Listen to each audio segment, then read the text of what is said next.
I'm very happy to be with you, and I'm glad to be checking in with the Arcturians. That's it's always a pleasure, right? I think it's quite a while since we've been there, but I've been reconnecting to them in other capacities. So you may have followed like these small fragments and elements of the immortality stuff that's been turning up, and there'll be more of that. I've been looking into some transcripts here that'll show up on Coffee soon, and I'm really excited about bringing this forward. So there aren't that many pre-submitted questions today, which means partially get your questions in the chat, but also that we can get them to dive into some other stuff if need be. But thank you so much to Sophia and to Patrice for sending in questions and for your support. And to the rest of you for supporting me over and Coffee, and for being here, and your energy and everything. So let me know if there are any technical issues, and other than that, I think let's just turn it over to Umblam and the gang and see what happens. Sorry, I'm just trying to see if there's anything I'm remembering not. I have to remember not to forget. But let's just turn it over to the Arcturians and let them handle it. So much love to everybody. I'm looking forward to doing this.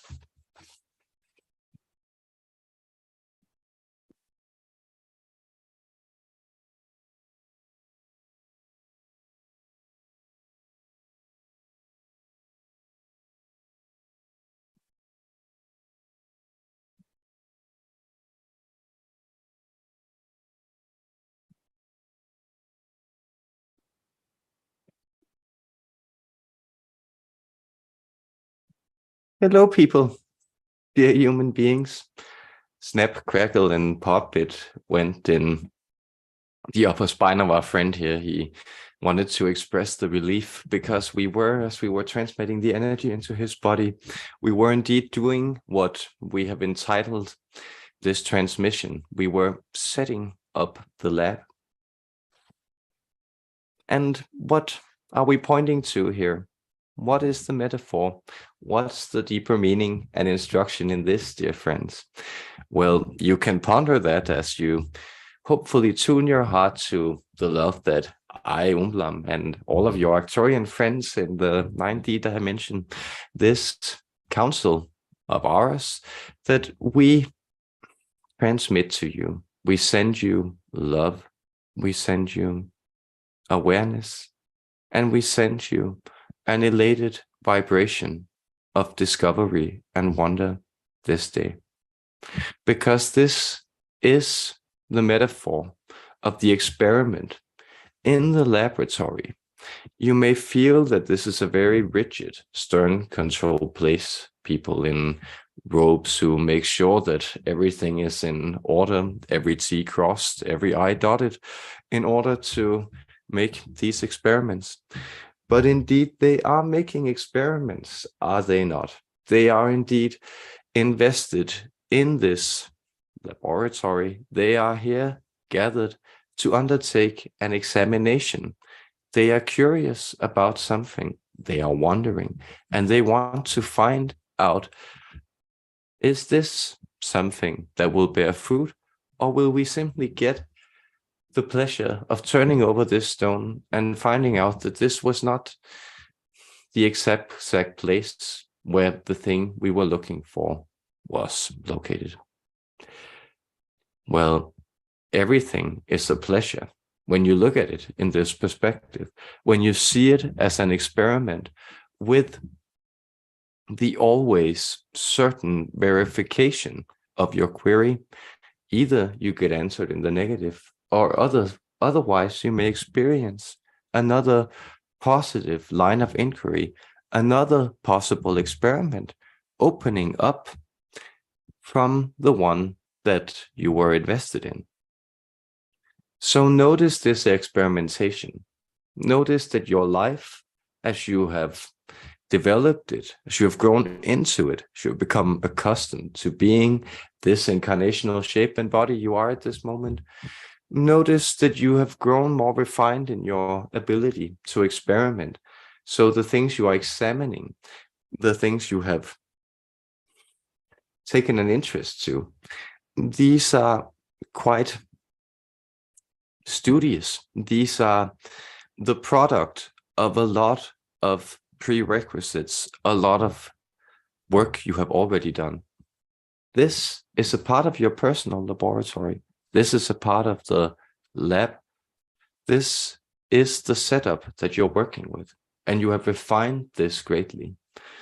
So when we are instructing you to set up your lab this day, first of all, we ask you to rather meticulously take stock of all the refined instruments that you have honed and developed within yourself, all the very delicate, subtle, personal, and individualized ways that you have learned to engage with reality, and how good you have become at then examining these specific experiments, turning over these specific stones that you would like to turn over.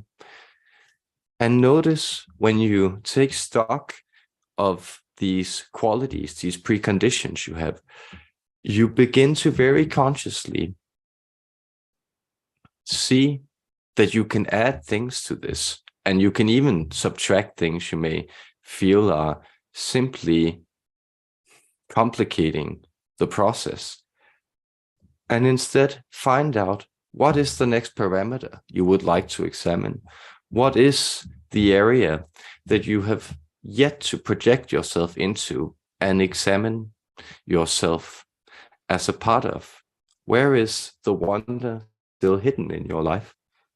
This is the encouragement to know that you are a sacred framework, and that this framework is essentially not laborious, it's not hard work, but it is in the laboratory. It is a process of discovery, of experimenting, qualified play. So have fun with that, dear humans. We are very much looking forward to sharing and exploring this energy, and you have our gratitude and love for this co-creation.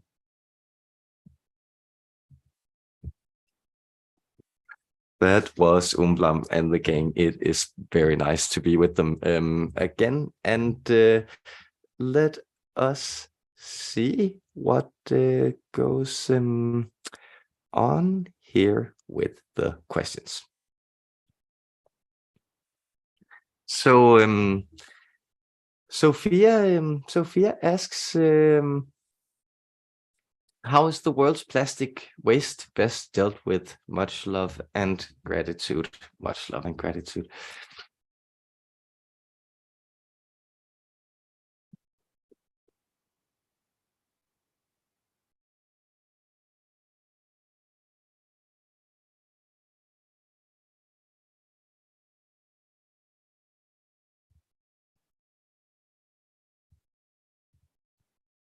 We are always very happy to be able to show you this wonderful alignment of energies that goes on in this process, this co-creation that we are doing.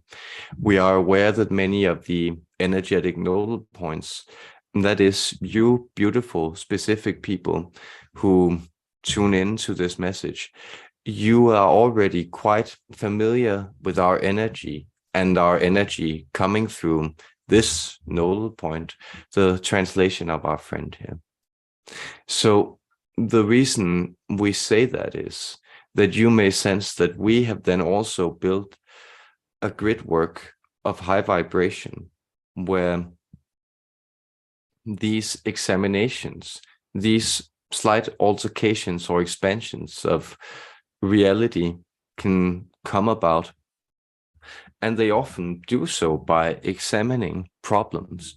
That is simply when you put a question forward, you are addressing something that could be changed, transmuted, and repurposed into something better. What we are pointing to, the flow here, is notice what we were instructing you about discovering what was perhaps encumbering your further experiments, actually obstructing and complicating the work in the lab. Well, it's plastics at this moment.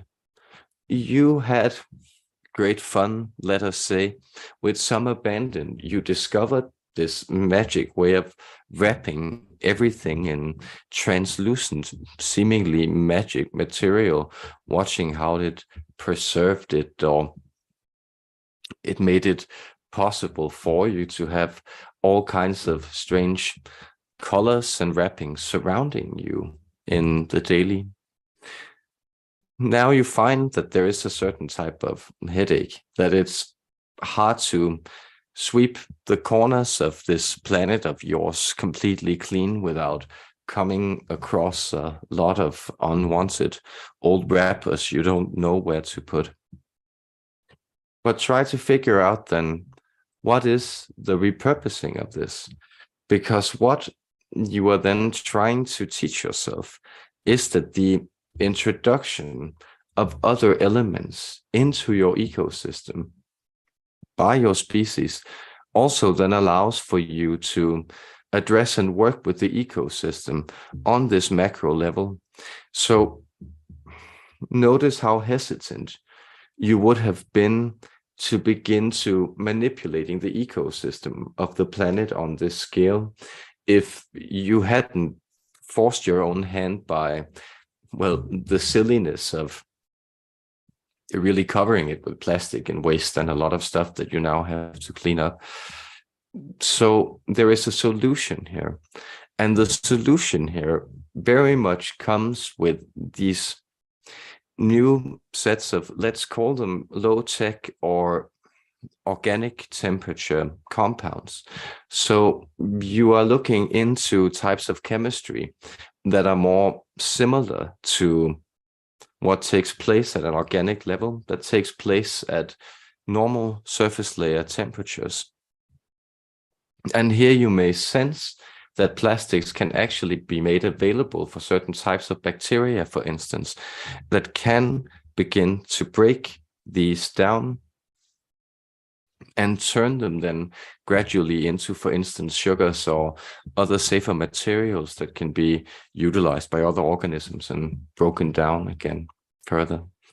So that is that. Notice how you then get to experiment also with these intersections of the microbial with what you call nanotechnology, with the more robotic levels. So these will be the layers where it will be necessary for you to address this.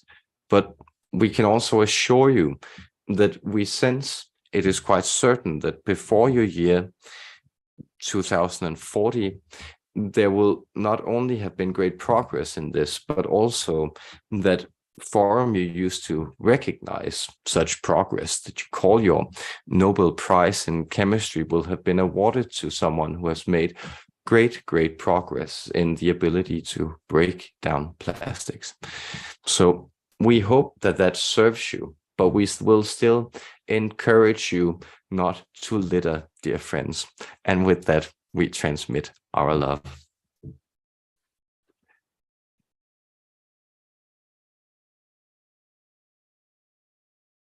And I will, yes, don't litter.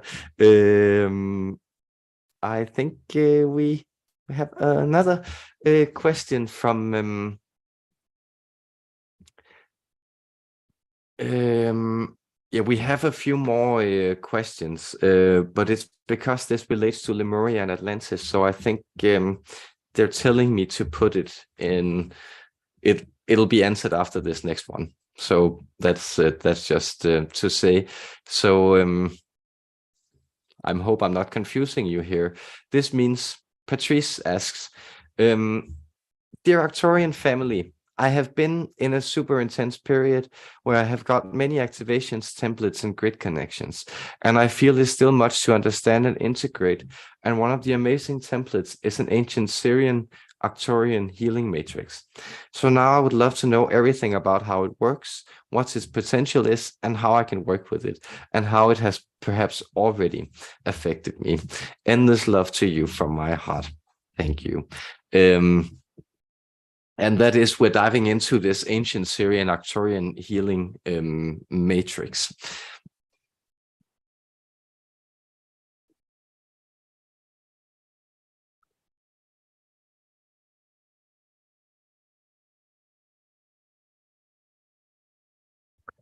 Yes. So the reason we were transmitting the order of questions here, asking if we could comment on this greater grid work energy before we dived into these examinations of Atlantis and Lemuria, is because they are greatly connected. Around your planet is seated certain grids.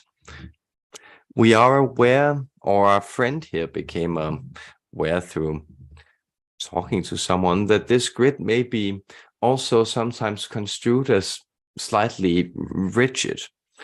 He then began to imagine these blueprints of cities that you find often in places in the Americas, where they can count in blocks, where things seem to be very regular and outlined. This is not necessarily the idea of the grid work. Rather, you could think of this as a soup of energy that surrounds your planet. But there are certain potential configurations surrounding this soup. And these are essentially the possible grids that you can exist in. And as you shift reality, as your vibration shifts, these grids, that is the activation of the planet that is resonating with your wider energy body, they also become activated. So what we are telling you here is that there is a planetary etheric cloud that has certain energy patterns that corresponds to your energy body. And those energy patterns then activated in your energy body then also correspond to certain energy patterns or energy flows in your physical body, in your DNA structure. So the DNA structure, this is the double helix, is a superconducting information unit. You will find that it has, to some extent, we're simplifying here, but some of the same qualities that you are discovering in your superconductors. You have also very recently made quite new great discoveries within these materials. That is, you are learning that there are ways to send energy through specific patterns and then get these specific patterns to amplify, to grow, and to expand. So this is why you have been experiencing these activations. So we could say this is the physical component of it. It is actually that your physical body is being patterned. It's being activated with a lot of specific energy flows. And these energy flows, they don't necessarily generate any kind of temperature change. So this is again that you are discovering ways to conduct energy at far lower temperatures without the same loss of energy in doing that. And you're finding your body does that. So you will find that this activation was actually brought about by an activation in the wider energy grid. So you may sense that you have been reaching out, connecting quite a few years now to these higher parts of you. Let's call them the alien counterparts of you, our counterpart energy of you. This activates these greater etheric layers that we have installed in the planetary grid. This then aligns you, as you may notice that you have been doing also quite a lot of work, meditation, staying in nature, regulating your diet, dealing with emotions, similar things, to actually align your energy body with this higher activation. And then you are now feeling it in your physical body. And what you may then be inferring here, dear one, dear Patrice, but people in general, is that this change will necessarily bring about a change in your physical surroundings. So that is, either you will find that your environment now will have to become more and more attuned to this higher frequency, or you will find that this begins to gradually dismantle and replace itself with a new physical situation. So this is the process you're finding yourself in. And we can, to anyone who's curious about this, we can then instruct you that you can simply address any of these layers of reality. So if you begin to change your physical body, these vibrational correspondences, they will also begin to open. But you can also reach out through prayer or through the highest setting of intentions, and then watch how that seeps into your life and begins to change it. But you are doing and have done a lot to align these things. And therefore, you may also find that this type of radiance, it can almost sometimes too, you feel a little radioactive. That is, notice that the stirring of higher vibrational energy, it has a tendency to actually make the cells also vibrate at a frequency that can be quite unsettling to them until they stabilize, steady, and learn to perform mitosis, that is cell division or reproduction, at a higher frequency level, having different layers of DNA activated. So this is why we wanted to explain this before going on to the second question asked by dear Sophia, that asks if human DNA has been the same since the time of Atlantis and Lemuria.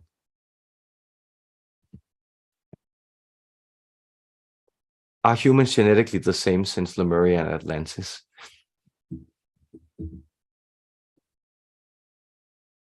Because, well, we can say potentially frequency-wise, then the Atlantean humans were quite identical with these humans.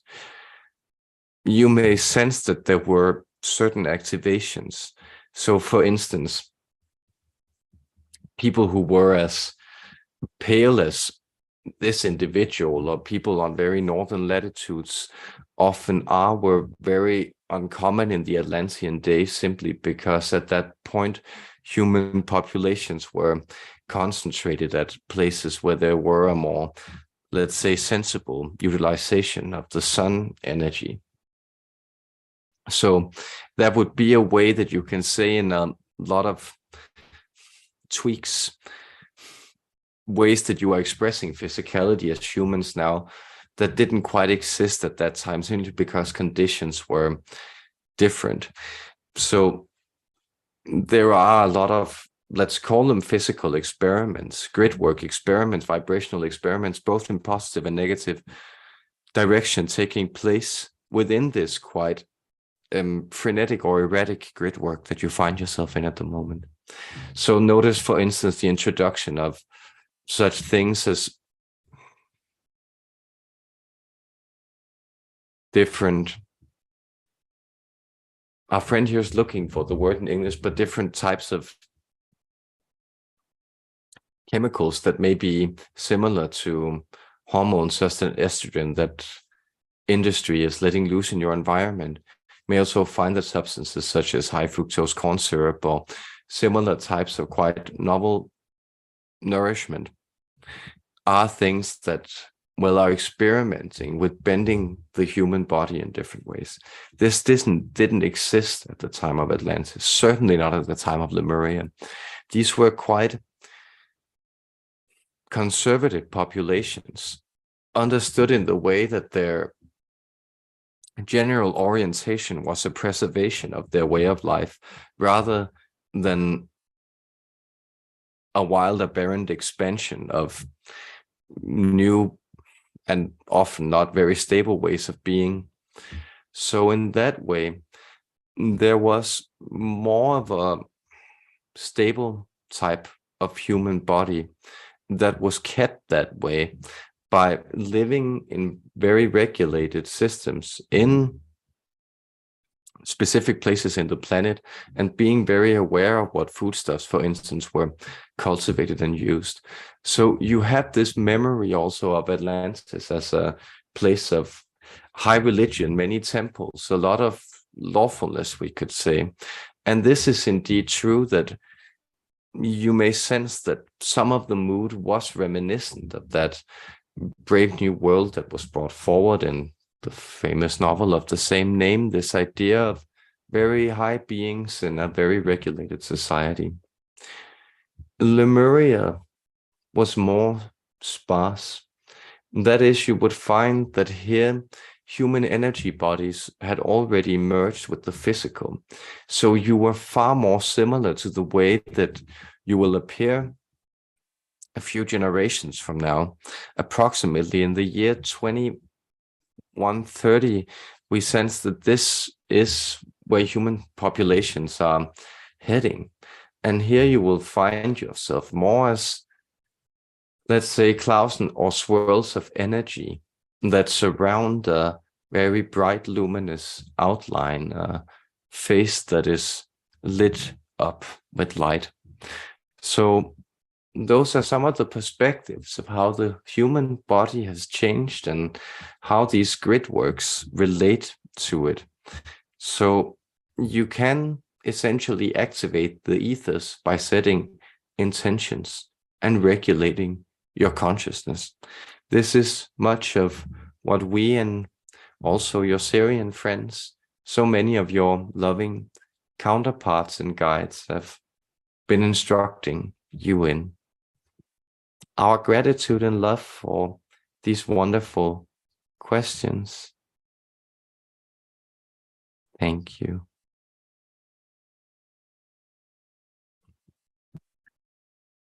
Yes, much love and gratitude. You're right, guys, and right back. Thank you for the lovely questions.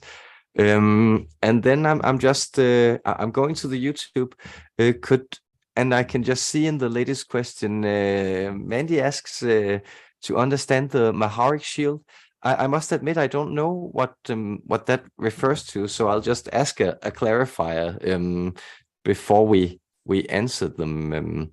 And if you want to, I can just see what they say, of course. But it's probably going to be good if we clarify. And other than that, I'll just jump into it here. So Jana and Joachim and Suzanne and Mandy and guys, so good to be with you. Joachim asks, the Arcturians, can you help me the next days with the fasting process to get into my power? Thank you.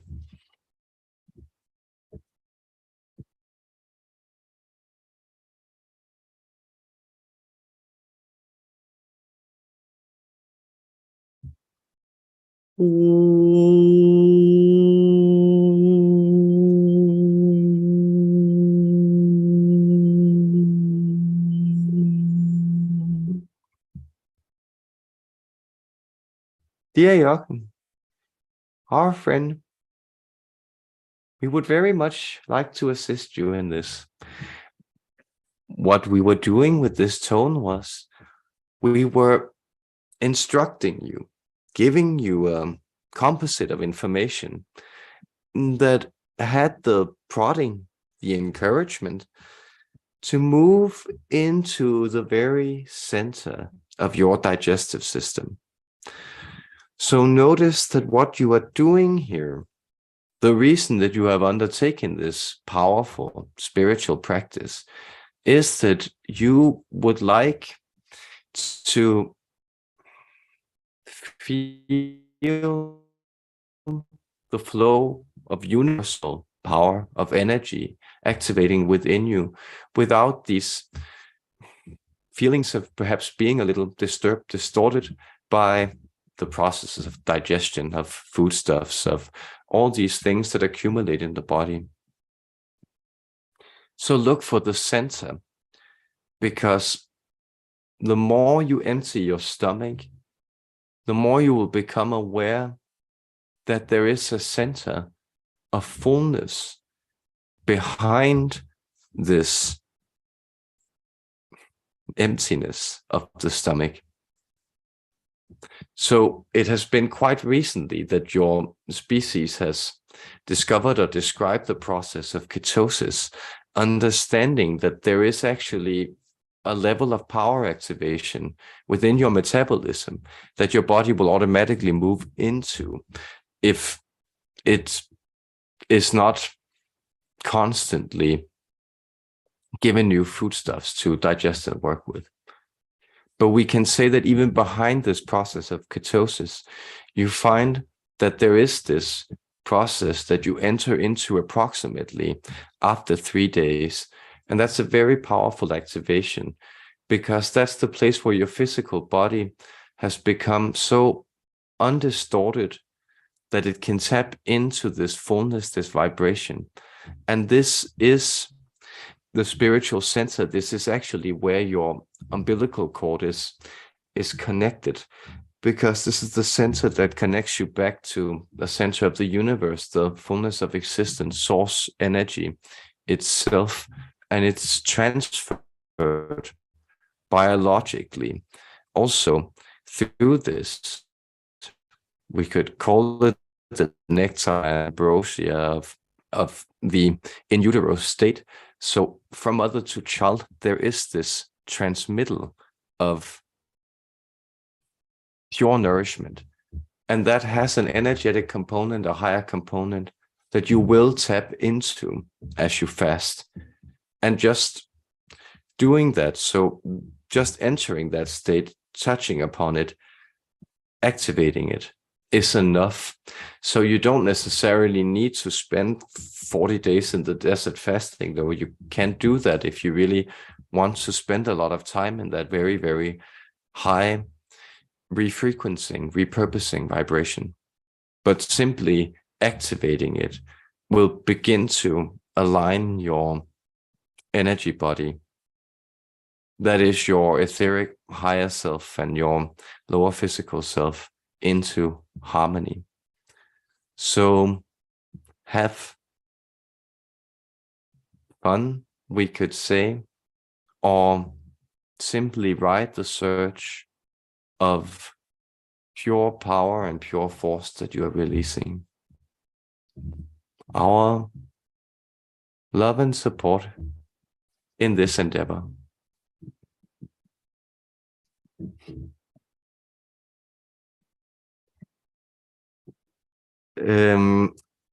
Always feel I don't know if I feel that with all of them, but I just feel like they're so fascinating. They have so much information about everything, the Arcturians. And then Jana asks, how do I convince my body cells not to follow ancestral programming of old age and let them be refilled with new light energies? Thank you, Martian. Thank you.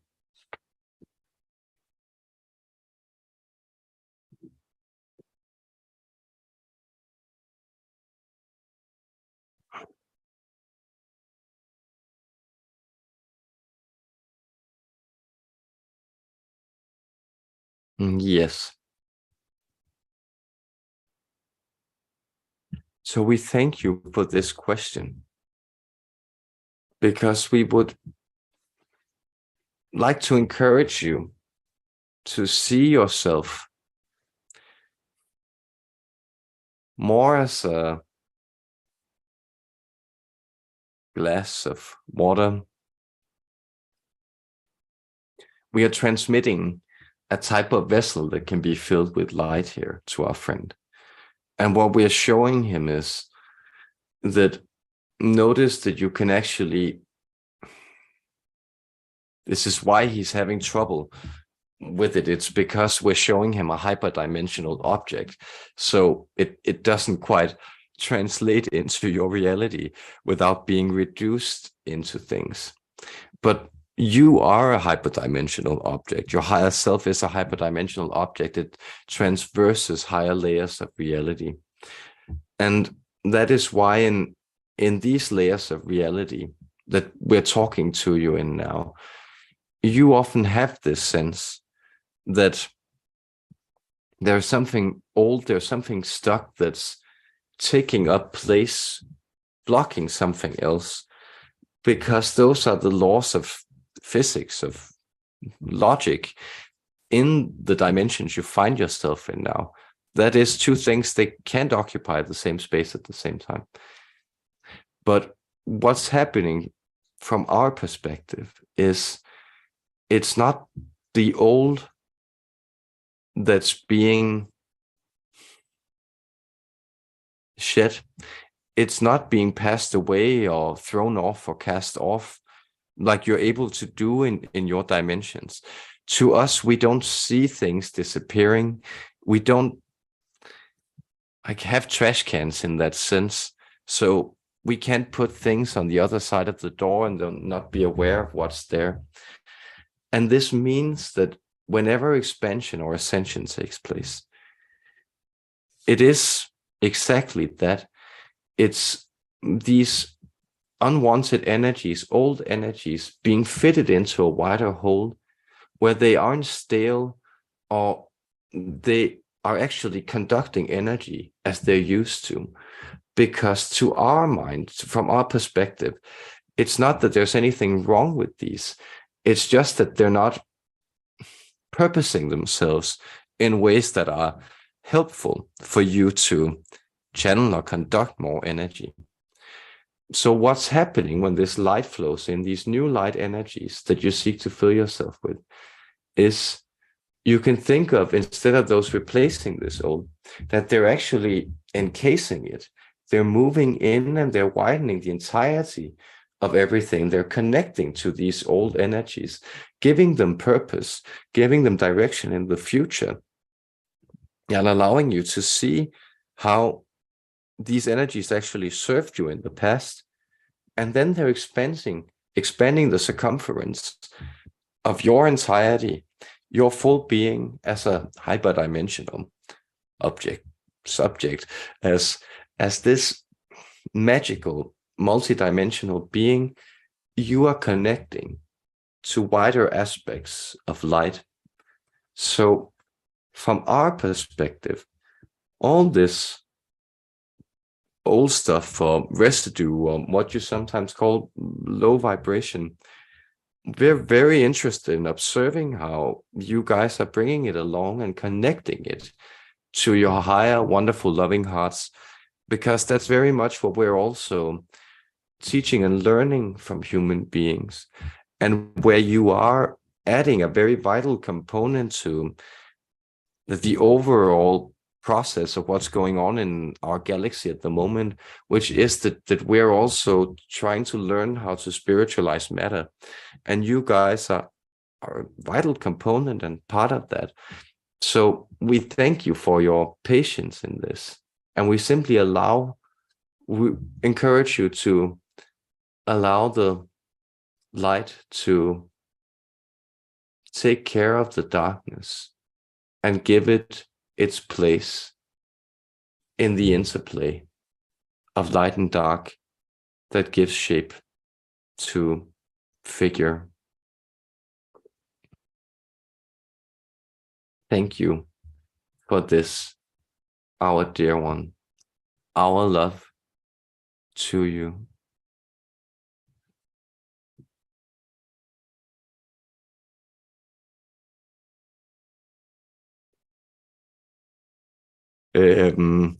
I think that's sometimes my biggest bummer when channeling, is that I can't directly show some of these visions that they give me to you. So I hope they're provoking or bringing them forward on your inner screen sometimes, because like some of these objects or things, it's really quite exquisitely beautiful to observe. So thank you for some wonderful full questions. And I believe we have one from Suzanne, who says, I'm grateful to you, Arcturians, in my life. In what ways do you filter into my life, mind, and the lives of others who are listening? Blessings, Sus. Thank you so much.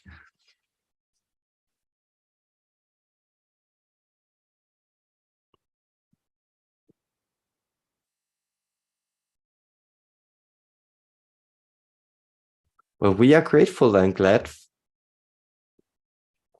for you connecting to us, dear Suzanne, and indeed to all of you connecting to us, because we filter in your lives in quite exquisite ways, if we may say so ourselves.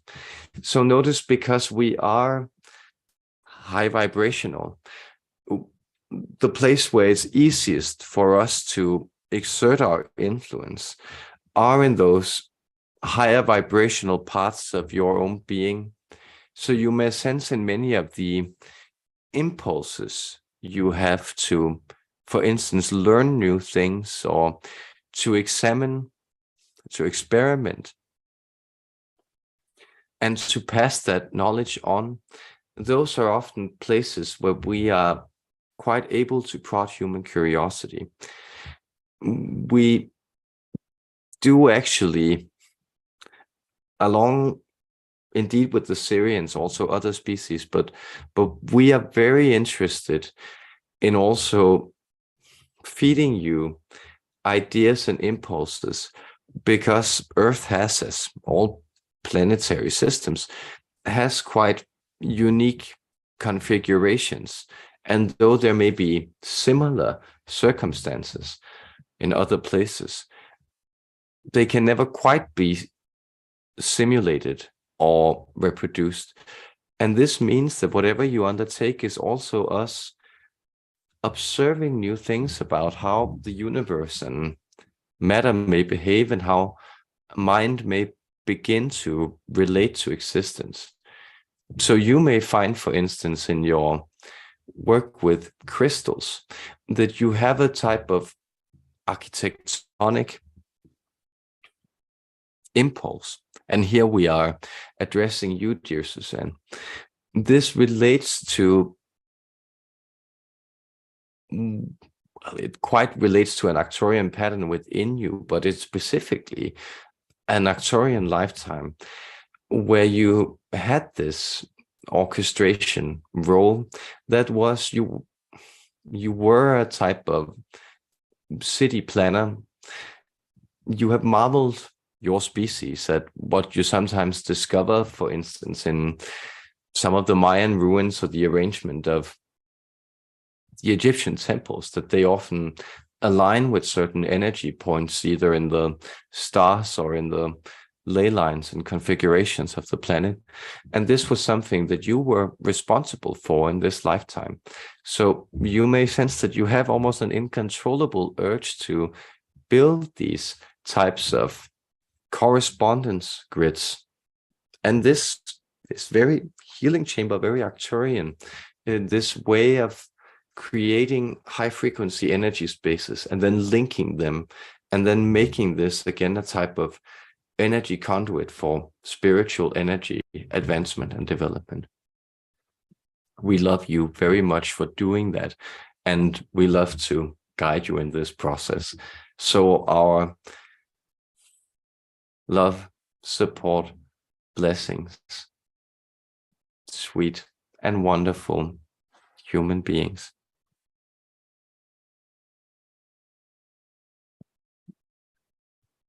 Um,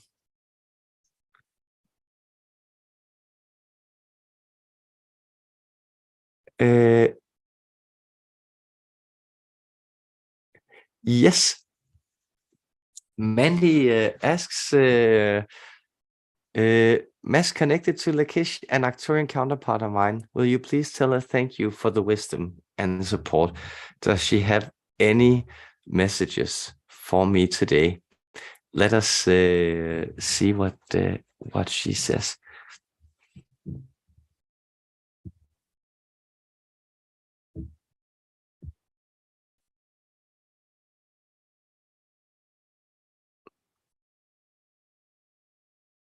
Well, she says thank you too, and message received loud and clear. Well, what she's returning to you, well, she's partially letting you know that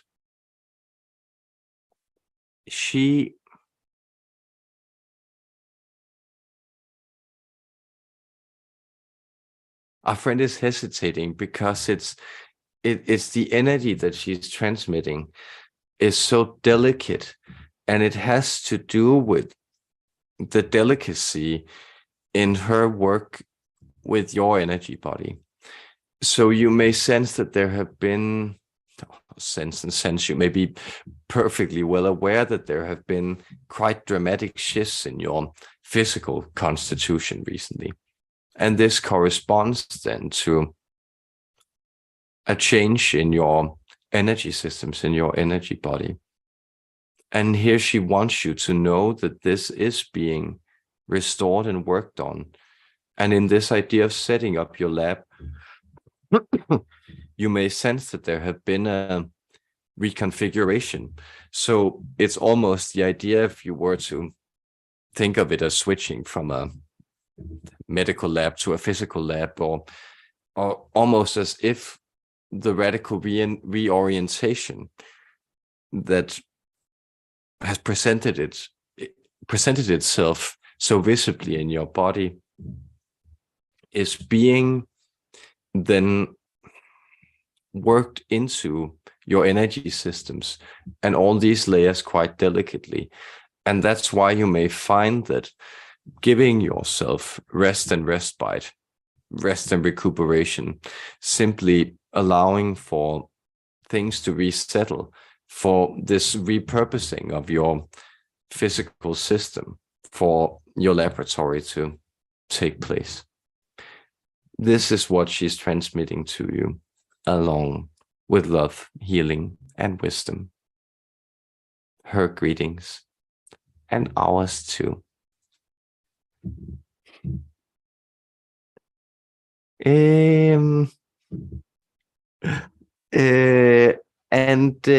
Angel Wings, good to have you here. Asks, I have a lot of mythical creatures coming to visit off and on, and I can sense others' energy, but can't decipher who is who just by touch. How do I do that? I learn to see a different way. Much love.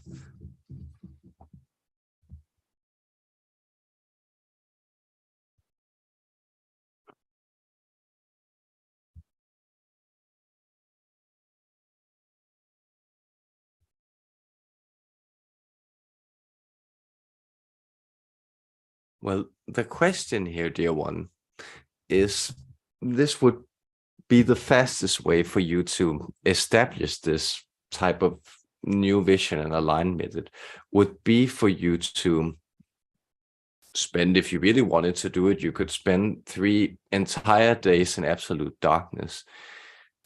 In lieu of that, you could spend about 2 hours in radical darkness every evening. And this can be combined. Notice that you are already doing this intuitively. So because you are already engaged in sorting this out for yourself, there are these waking instances and connected to your sleep cycle where you may sense that these energies are becoming quite present. And they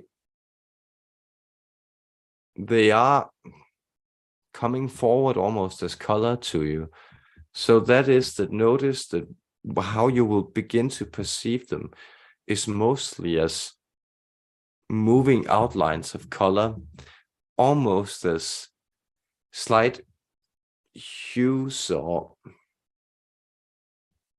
backdrop changes that are moving almost just as a slight bend of visual reality. And if you become aware of this, begin to look at the outlines, you may sense that this color is describing a moving energy field that is an entity, and thereby their aura. And by doing this, you may also feel, is this a hot or a cold energy? And it's not always the way where, well, cold energies are extracting from you and warm energies are giving off energy. It's often more subtle than that. But you may discern that you in general would like to invite in at this moment more energies that are giving off warmth. And then if you feel that there is a chill, then feel instead that there is this warm golden light moving in, surrounding you, encasing you, and protecting you. So, and then just be very patient and avoid these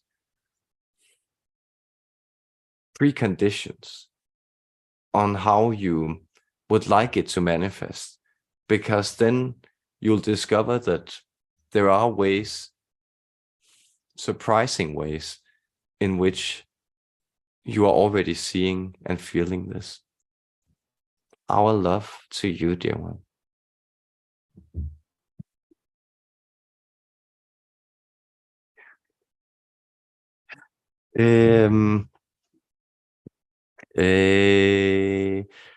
Beautiful questions, guys. And so Anne Hossein asks, what is the most important thing we can do on a daily basis for ascension and raising our vibration?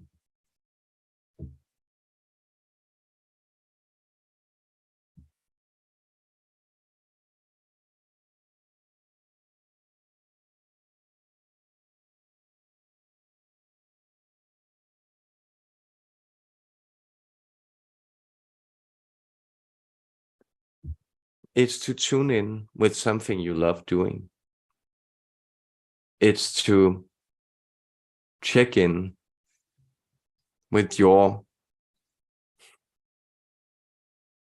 purpose of being.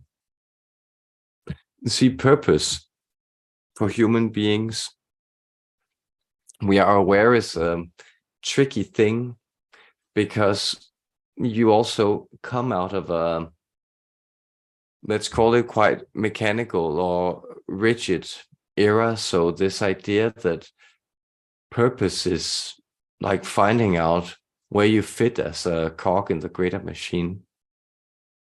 But purpose to us is the great ever-flowing drive that keeps you incarnate. So we are aware that in some of your spiritual traditions, you sometimes have this idea that, well, being in the world, it's not always too fun. It can be quite of a downer. And actually what you want to do is get into being pure spirit. We can say this is a part of what is going on in the overall development of mankind, that you are becoming more spiritualized. But the purpose that's flowing through you in this is still that you feel wonderful when you are engaged with existence in a way where it is immediate. It is informed by your own sensations and your own deep relationship to what is. There are very, very helpful ways that you all know that you can do this, and that will usually bring gladness to your heart. And this is simply the frequency that you would want to. If you want to short circuit what you can do, just anything that brings gladness to your heart. So singing, moving your body in enjoyable ways, that could be dancing, enjoying the appreciation of something tasty or wonderful or sensual, and doing this in a way that is not overwhelming, but where you are really taking it in, connecting to anything that is living, watching something grow or unfold or come to be, seeing things thrive, feeling the movement of time, space, and breath, indeed spirit within you. These are all things you can do. So notice that this is a drive you have, and even human beings who may seem, let's say, very lost in the opposite direction of going into spaces where there is little gladness, they are indeed, from a spiritual perspective, going there to find out that there is nothing to be gained. And so that means that in the greater scheme of things, you are never going wrong. Whatever this incarnation comes to hold for you is correct, and it will move through all those stages until it reaches exuberance and unity with the joyous ever song of all creation. Our love for this beautiful question. Thank you.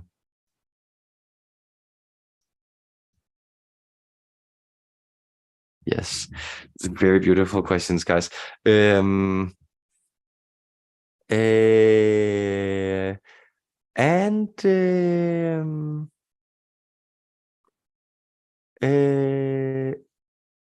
will.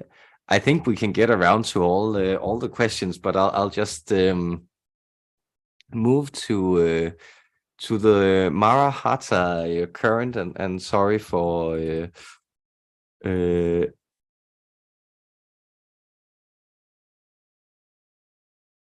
I just oh, I think I'm learning something. I'm learning something here about this. The Maharic shield. I'm very intrigued by that. So I will be diving into. Okay, liquid light cleanse. Very cool. Consciousness and healing.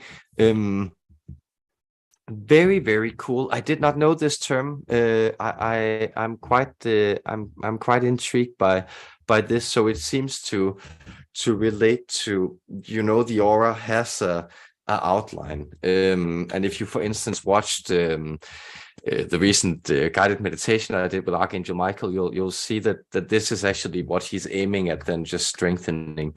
And this is also what becomes quite porous when you're going through some of these energetic and awakening expansions, where you can feel like negative entities also connecting and stuff.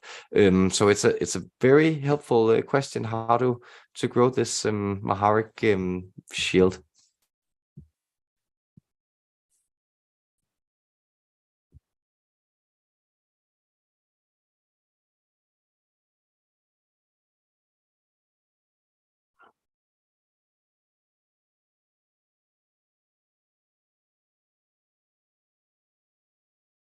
Yes, so the terms that we are translating, we are explaining into this mind of our friend here, and then moving into your language and transmitting to you in this energetic communion we are celebrating.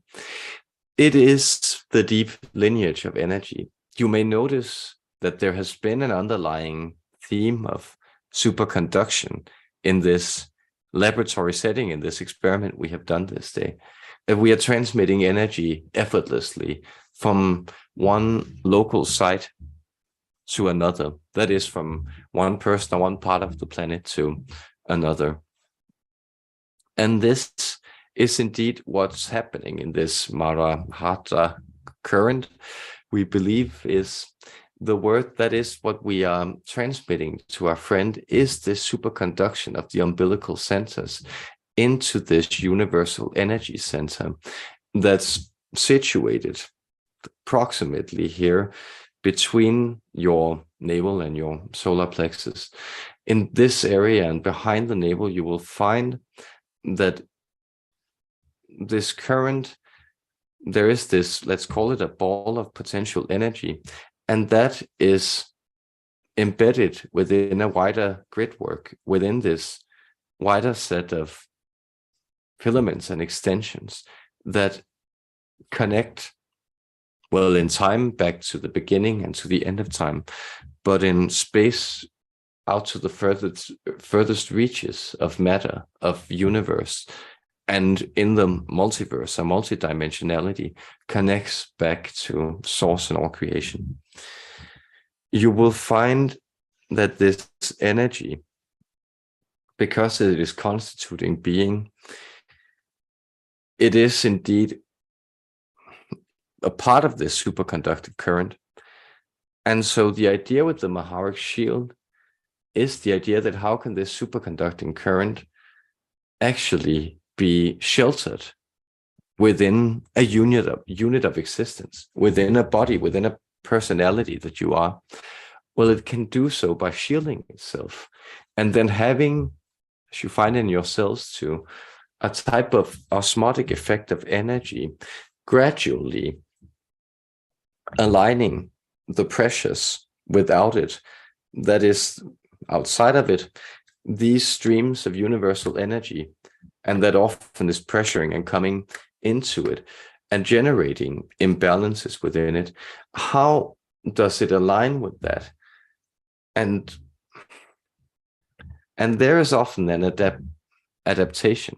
So you will find what often sets you off in your relationship to energy, to spirit as human beings, is that it's hard for you to not feel that there's either too much energy on the inside of the shield compared to the outside, or there is too much energy pressing in on the shield that can't make its way into this more dense and darkened structure that you then feel you're sitting with. And so what we encourage you to do is to notice that this is a vibration. It's not an actual shield. It's actually a type of, let's call it, barrier of consciousness. And that means that you are very much able to remove or shift its layers and its boundaries, letting in energy, and then leveling these pressures on the inside and the outside. You are very capable of doing that. And as you sensed also in that question, you may sense that your guides, like she is gradually working on keeping this process in tune with the shifts you are personally experiencing. Our love to you and to everyone, dear one. I'm really feeling their energy very powerfully today, but also in a most wonderful and happy way. So I hope it's reaching you and also ringing out there. And Jana asked her, I think, yes, here. Today, as I was thinking about my questions, I thought I'd ask, how do you communicate with Source? And I thought, how do I communicate with Source? Instantly, I saw number 11. What does it mean?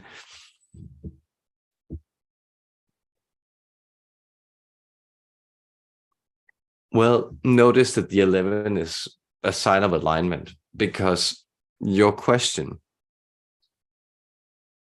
implies the distinction that you experience as human beings between yourself and source, but you are just extensions of source. So you are constantly communicating with source and expressing it. And the way you communicate with it then is that you become aware of the fact that it's happening. So simply the fact that you are addressing and phrasing this in questions results in the instant manifestation, the instant confirmation that the communication is taking place. And this is the number 11, the number of source energy of infinite creation, reaching you, showing you that you may wish to communicate with source, but all you do is you tune into yourself, because you are source energy, and you are that power and that love making itself known to itself in the shape of you and the shape of others around you, in love.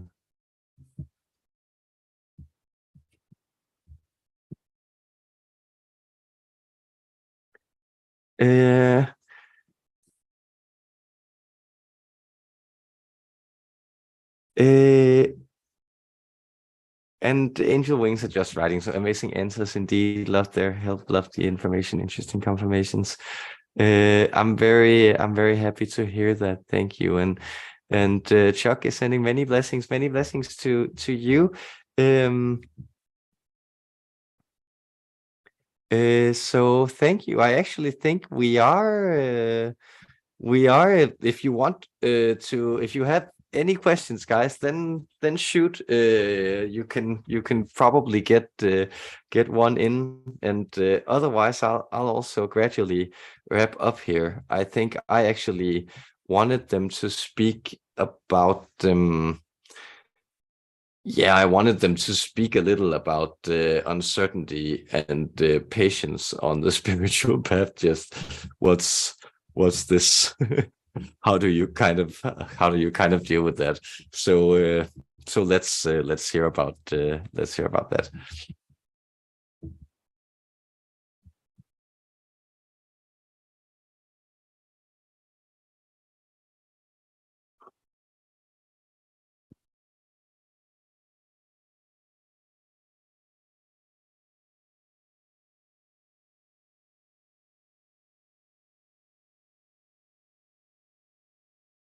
Yes.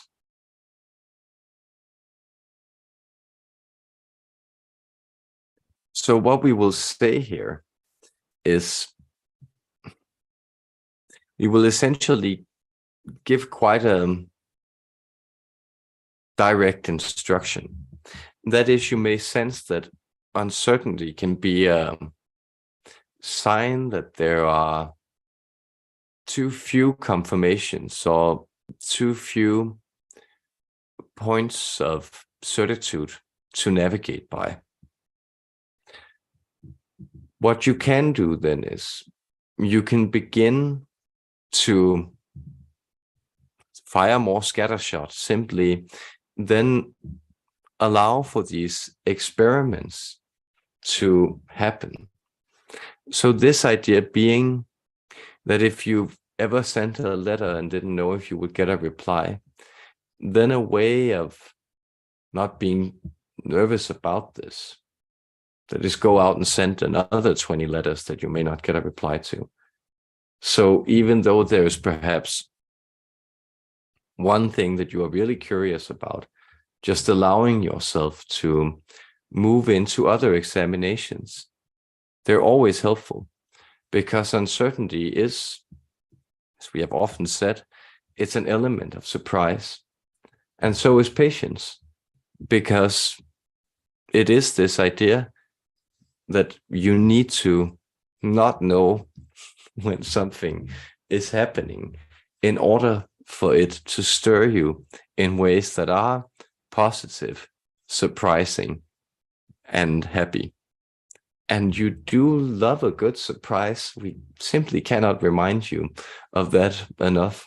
As a species, you are very happy about this sense of sudden positive change So at least for now, in the way that you are living your lives, this needs to be honored to. And that means that there needs to be spaces where the unknown can come in and stir you in unexpected ways.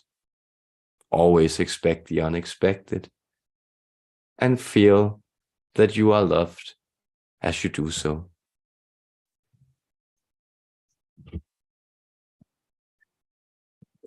Sweet. Uh, um, and Crystal, hi everyone. I miss you. I also missed you. Hope to catch you soon, though. Crystal, very good to see you. Long time no see. Glad to have you here. Hope everything is well. Canada side. And then uh,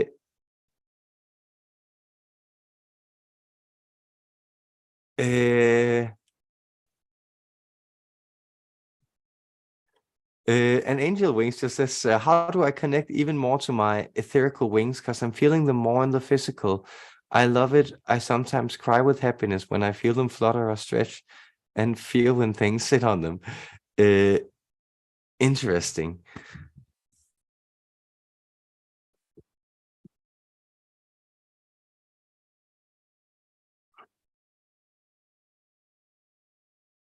Well, you are already doing so, just appreciating how they're there and feeling them and connecting to them. That is essentially the secret. And that is no, again, if you, as you were pointing out, also feel it can be a little hard to discern what is it exactly that's coming forward or working with you. You may sense that there is this growing your wings, as you say, angel wings. It is quite exact that you really feel that this is a expansion and a process, and it is something that's growing on you, on your etheric body, this astral taking flight. So allow for that to unfold as you are already doing. Enjoy it and feel that happiness expand as you become more and more comfortable taking flight and soaring with these wings. Our love. Uh, um, yes, and I think these are. Then we have two questions that are very helpfully aligned. So I think we'll do those and call it a day. But it's Mandy is asking. I feel like, yeah, it's just I very I could just kind of resonate with music. Has been doing very interesting things for me personally, but also I kind of felt like there was something with the Arcturians and the way they were interacting with music this day. So I'm looking into that. And then Jana asks about the Arcturian affirmation for this spring. So I think those will be connected, and we'll get them to look into that. So Mandy asks, I feel like the music I've been playing is interacting more into the physical goings on around me at that time, almost like they're dancing. Am I just high on vibrations, or is this tiptoeing in the 5D?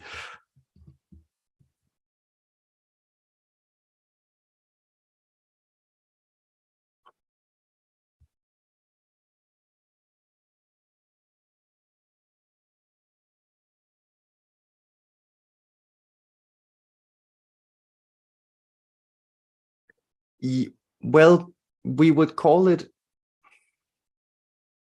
more foxtrotting in the 5D. What we mean by that, dear one, is that you may find that this is actually a sense that you are becoming more steadily founded in these vibrational highs, in this sense of elation. So notice that the reason that this also feels a little dreamy to you is because it has an absence of some of the more negative energies that you also just accepted as a part of life. And they've actually moved away, and now there is this sense of elation. And that's being confirmed, reflected in these experiences that your physical life is in perfect harmony, in perfect resonance with that vibrational high, with that altercation. So it is a sense of harmony in your physical and your spiritual, in your greater alignment. And this is a sense of the 5D, and it's quite amazing to move into, but it is an enjoyable foxtrot. And that means, again, it's you are really getting more and more comfortable, not just tiptoeing, but really dancing your way through these enjoyable high vibes. And that is that the more you follow this music of your heart, the more you begin to dance both to your personal tune and to the tune of universal truth. They are purposefully aligned. So dance into the light, dear one. And so partially our friend here is thanking us for appropriating the individual, as Phil Collins. That always brings a smile to his face. But we would also say that we would like to use that as the affirmation for this spring. So this idea that, well, are you dancing? Are you rhythmically swaying to the light? Are you allowing for the light to be something that also draws you out of your shell, that breaks the kernel surrounding you and allows for this seed, for this eternal wellspring of energy to also move out and connect to the wider sun, the wider stream of energy through that safe, organic process, that growth out of the wholeness of you. And so know that in the end, a laboratory is also a plant nursery. It is indeed a place where reality grows unexpected things that vitalize and invigorate. So feel invigorated and dance into the light, dear ones. I, Umblam, on behalf of the 9D Arcturian Council, I extend my and our deepest love to you, from our heart to yours, with gratitude, with infinite blessings, with love unconditional. We bid you farewell this day. Goodbye, dear humans.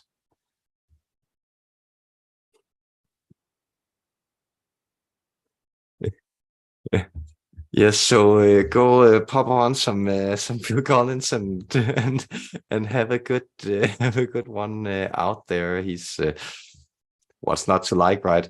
I very much enjoyed myself, guys. So thank you so much for the beautiful energy and joining me and the Arcturians this day. And I hope you have a lovely Sunday there.